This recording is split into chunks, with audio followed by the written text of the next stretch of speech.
ก็เชื่อว่าถึกใจพ่อบ้านแม่บ้านแน่นอนคนที่มักเฮ็ดอาหารโดยเฉพาะช่วงนี้ฝนตกตลอดเนี่ยเขาต้องได้ปิ้งเนาะปิ้งย่างสินะหมอทอดให้น้ำมันตัวนี้นี่คักของมิเจียของมิโฮมเซี่ยวมีว้าโถใหญ่เติบได้ตัวนี้มัน6.5 ลิตรก็ถือว่ามินิมอลเบิ่งสีสันเบิ่งรูปร่างภายนอกโอ้คักตัวนี้เรียบหรูเอาไปตั้งไว้อยู่ในเฮือนครัวเด้อโคตรคักเลยนี่นะตัวนี้จะเป็น2ระบายอากาศจะมี2ระบายความร้อนอยู่ทางหลังนี่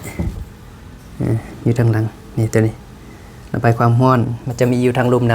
ำนี่จะอยู่ทางลม2เบื้องไฟจะมี2เบื้องตัวนี้ค่อยเปิดขึ้นแล้วนี่นะเห็นบ่ตัวนี้จะเป็น Wi-Fi เด้อมันสามารถเชื่อม Wi-Fi แล้วก็สามารถปรับอยู่ในแอปได้ปรับอยู่ในแอป Xiaomi Home ปรับปิดเปิดได้แล้วก็จะมีปรับอุณหภูมิตั้งเวลาตัวนี้เป็นโหมดของมันเนาะตัวนี้เนาะอันนี้เป็นปุ่มเวลาแล้วก็อุณหภูมิตัวนี้มันตัวตั้งเวลาอันนี้มันเนี่ยปุ่มเปิดอันนี้ปุ่มปิด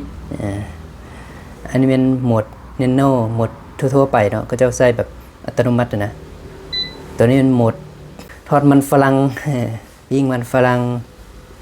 อันนี้ปิ้งไก่มันด่างทอดไข่ปิ้งซีนงัวหรือว่าสเต็กอันนี้นี่ปิ้งซีนหมูพวกประเภทน้ำมันหมู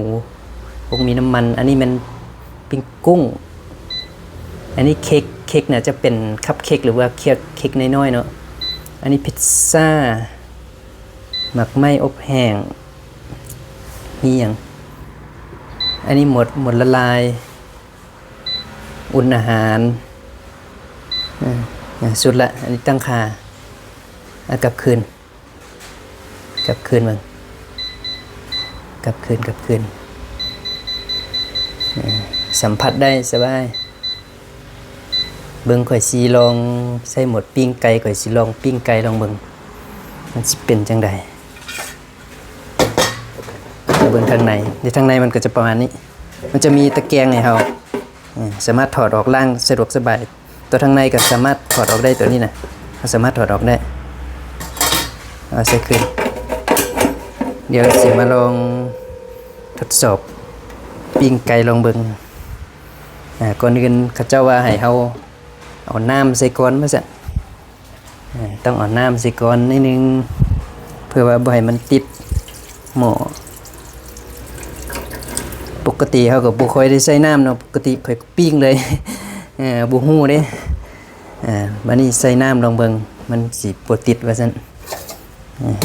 ลองเบิ่งปิ้งเลยขาเดียวทดสอบก่อนตอนนี้เนี่ยมันเขาสิมาปรับอุณหภูมิก่อนคือบ่ได้โอ้ตั้งเซตค่าอยู่ในแอปแล้วตอนนี้จะเอาอยู่ประมาณ30 นาที30 นาทีโอเคได้วันนี้เริ่มเลยกดปึ๊บมันจะมาอยู่โหมดนี้กดเริ่มเปิดมาก็จะประมาณนี้เนาะ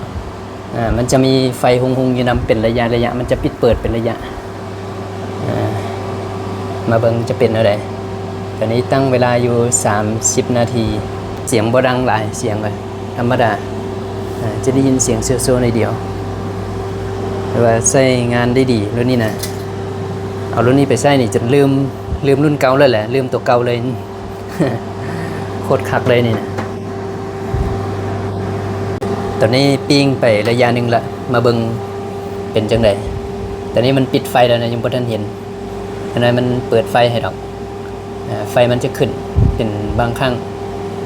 มันจะปิดเปิดอยู่นี่แหละจนกว่ามันจะสุกมันจะเปิดละมันจะให้เฮาเบิ่งเฮาจะสามารถเห็นทางในได้ถ้าหากว่าเฮาถอดออกมานะถอดออกมามันจะหยุดโซคาวหยุดโซคาวให้เฮา ถ้าเราเอาเข้าคืนมานี่มันก็จะเริ่มใหม่เนี่ยมันจะเริ่มใหม่ให้เราแต่เวลาก็ยังคงที่อยู่คือเก่าประมาณนี้มาเบิ่งบัตรสุกสุกแล้วนะตอนนี้สุกแล้วกดปิดได้เลยมันจะหยุดมาเบิ่งว้าวพอดีอย่างนี้ถือว่าโอเคเลย